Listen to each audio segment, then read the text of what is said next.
This is arguably the most important training tool you have in your arsenal, and a lot of people use it nowhere near to its full potential. Or even worse, they'll drill bad habits with it, or they'll just plateau with it. So this is the base of the pyramid for learning striking, and I'm going to show you one type of round, one type of training method you can use with it that's going to just increase your skill and increase your striking ability absolutely loads. So this is shadowboxing. Shadowboxing is the base of the pyramid for learning striking, to the extent that a lot of old Muay Thai coaches, a lot of old school boxing coaches say you have to earn the right to hit the bags or to hit the pad by getting good enough at shadowboxing, because shadowboxing, there's nothing there to catch it. You have to control your own balance and you have to throw the strikes clean. This is how you learn it from the start. Now, a lot of people do this with no objective. They'll just do the same two combinations over and over and over and over. Not necessarily because they're drilling those combinations, but just because they've got no focus. They're just kind of doing it to move their arms around. They're not throwing real punches. They're not throwing real strikes. They're developing bad habits, or they've just got no imagination. The best thing you need to do when you're shadowboxing, and this carries through to bag work and everything else, is set objectives per rounds. Yeah, there's those rounds where you just throw in whatever combinations just because you want to get a feel for it or just push a high pace, and that's good.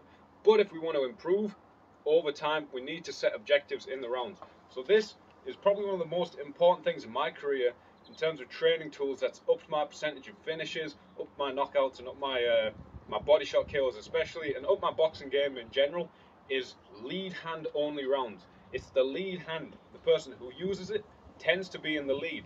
And my brother made a notice, because my brother used to coach in these beginner to winner events, where they take someone who's never kickboxed a day in their life and never fought a day in their life, take them through a training program for like three months, and then they fight at the end of it. Two beginners just having a fight.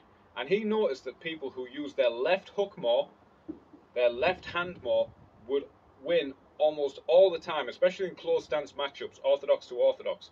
The people who use their lead hand more would win.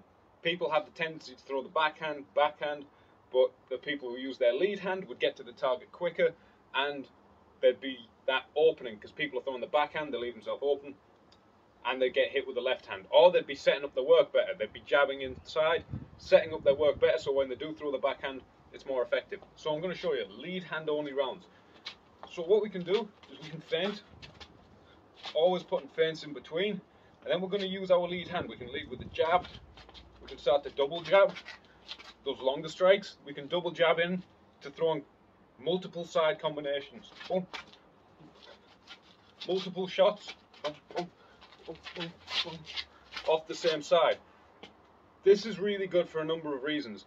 One, it gets us using our lead hand. Generally, you should be using your lead hand at a 70 to 30% ratio. Maybe even 80% ratio if you're using your lead hand in close stance matchups.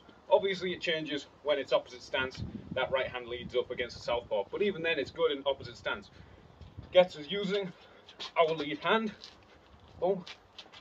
A lot of the time when we use these same side combinations, if I throw a left hook, the same opening is made on the same side.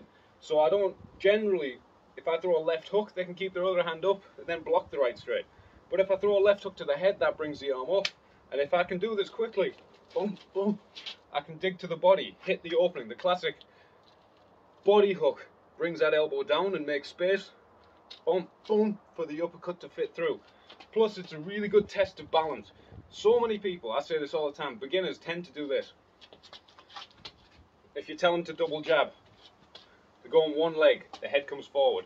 This teaches you to throw that left hand whilst keeping your weight set on your back foot where you've got balance.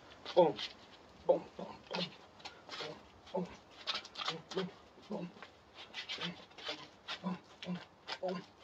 One of the massive differences in my career between just landing the liver shot and KOing people with them is when I won this fight in Bellator, when I won my second fight in Bellator, I landed a lot of liver shots, but as I did, my back foot would come off the floor.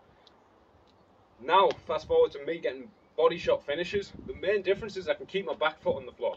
You keep that back foot on the floor, boom, you've got balance, you can always throw that right straight, and you can always move.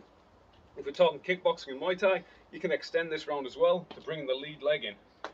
because that's really good. A lot of the time you throw that jab, opening comes with the lead high kick. You throw jab, body hook, head hook, opening comes with the knee off the same side. So you can develop that. Lead side only, lead hand only. Pretty much shadow boxing like you've had a stroke. Boom, boom, boom, boom, boom, boom, boom. And as well, always putting the defense in. Boom, boom. Another thing as well, even though it's lead hand only, we always think about what our right hand is. We keep it in position. So many people go chicken wing out, and then they've got a poor right hand that's a kind of a slap, palm down slap, or they're sure they're going to throw the right hand. Keep that right elbow tucked, like we're in this tiny little corridor. And then always finish the round with the now you're in the way. Triple. Hope that's useful to one, two, or a few of you.